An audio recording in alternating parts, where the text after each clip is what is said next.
We hope that the process of the BBI, the management of the BBI will be better moving forward. I have personally been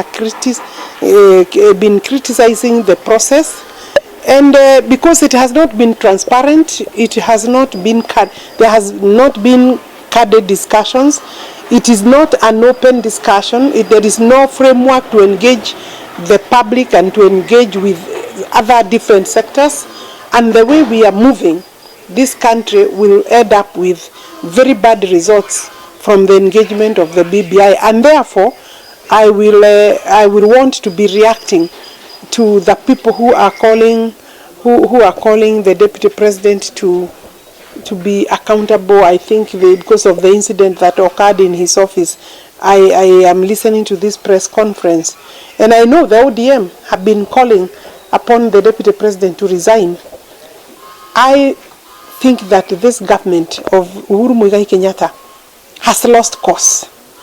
It is not possible that the people who are in the opposition, the people who fought the re-election of His Excellency the President and his deputy, now appear to be having protection both at the National Assembly and at the government level.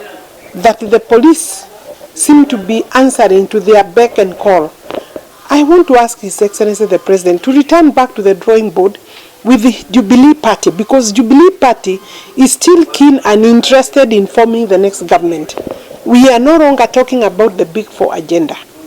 We are no longer talking about the development agenda and the manifesto of the Jubilee. What we are talking about is about BBI, and nobody seems to be understanding BBI other than the phrase that it is for uniting the people and inclusivity.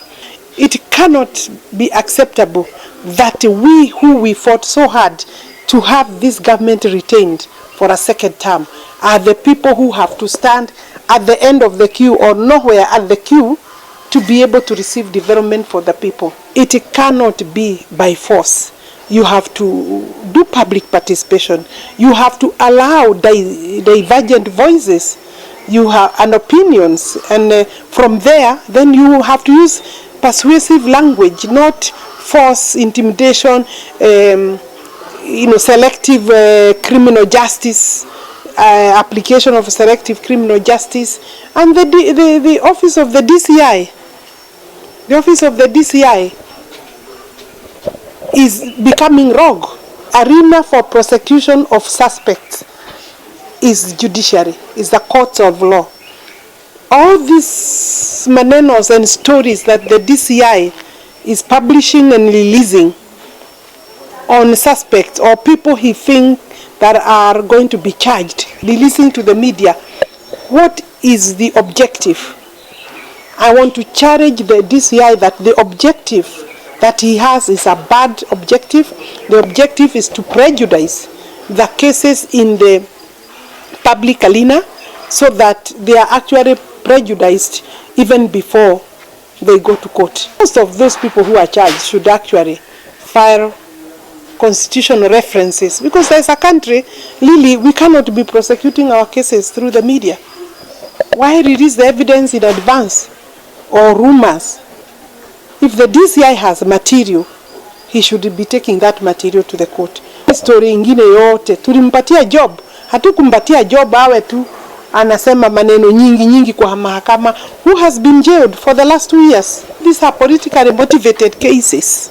We were here in Kandara constituency.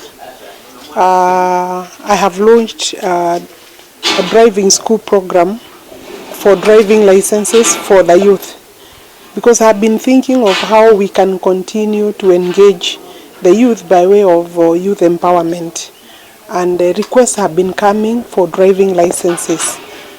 Despite the constrained resources, because we can only apply bursary, money allocated to bursaries, we did as an office agree that the NGCDF will have to commit some money from the bursary to also have licenses for driving for the youth ages between 20 years and 35.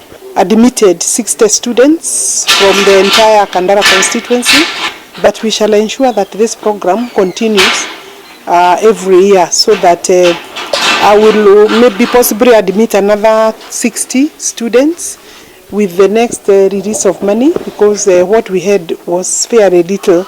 So I see myself considering the requests that are on our desk, that we shall possibly admit another 60 students within the year, and therefore reaching to about 120 students every year. By end of the term, we hope that we can have 300 students who have attained driving license certificates or licenses. And this is both boys, both men and women, or female and males, and therefore we shall also ensure that the gender balance in terms of that equity is kept.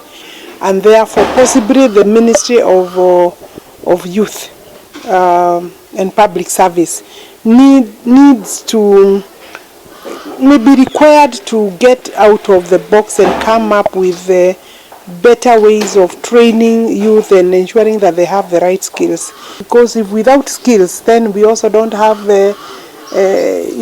employment. But I'm happy that now in Kandara we have been able to get the Kandara Technical and Vocational Training College.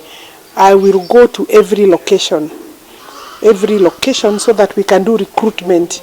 We hope that within the next 1 year, that college can have at least 1,000 students. So even as members of parliament, as leaders, we need to actually get out of our comfort zone so that we can see how we can engage the youth.